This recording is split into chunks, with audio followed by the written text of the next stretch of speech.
And so I'm going to wrap it up now. So a conclusion, like after the dissertation, like what's your overall conclusion on the information you had in your dissertation? My overall conclusion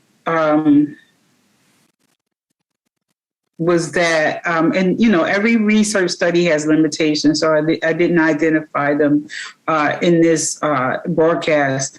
But my conclusion overall was that African American male baby boomers use a problem-solving approach to coping with lifelong chronic experiences with racism, and which is seeking social support, and which includes turning to religion. The other strategy was self-reliance.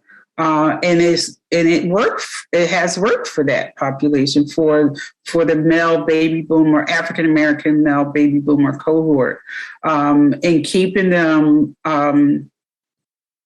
from developing chronic mental illness or a mental health diagnoses, and also from seeking or needing to seek help through mental health therapy.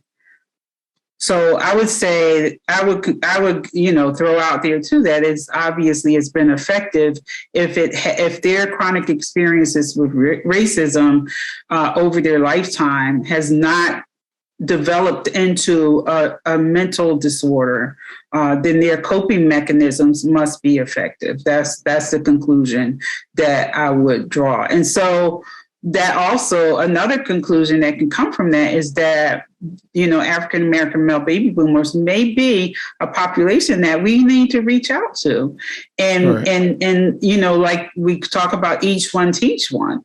Let them tell their stories about what they've been through and how they dealt with it. If it's been effective for them, then I would guess that it might be an effective strategy for the rest of us in dealing with chronic experience racism, because the chronic experience of racism has not gone away. We're still dealing, if you think about the civil rights era, I watch movies on television sometimes, and these are movies that I might have enjoyed as a child, or like maybe depictions of real life events, like such as Black Panther and stuff like that.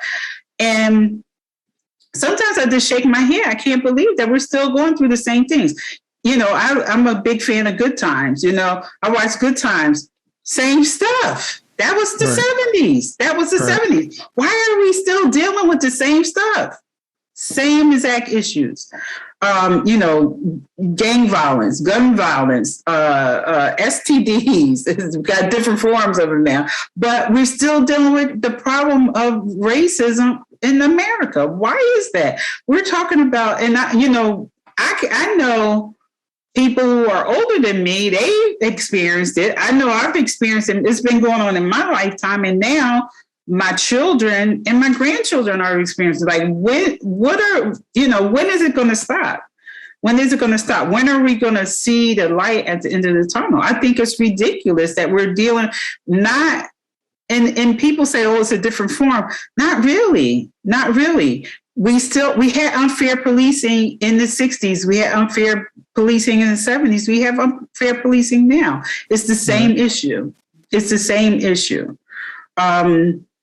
We had people following you around in the groceries, in the department store in the 50s, in the 60s. So, in the 50s, you probably couldn't even go in certain department stores anyway if you're Black.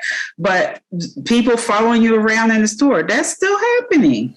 That's still happening. People are still fearful of Black men. That's still happening.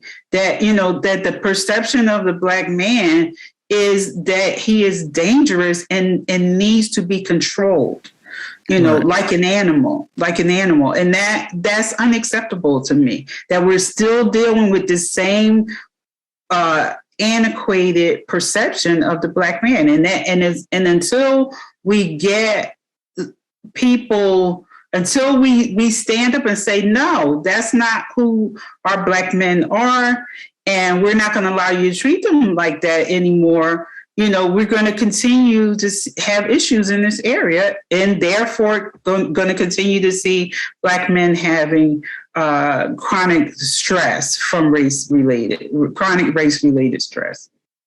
And the systemic racism is real. And so this just goes back to what was passed down.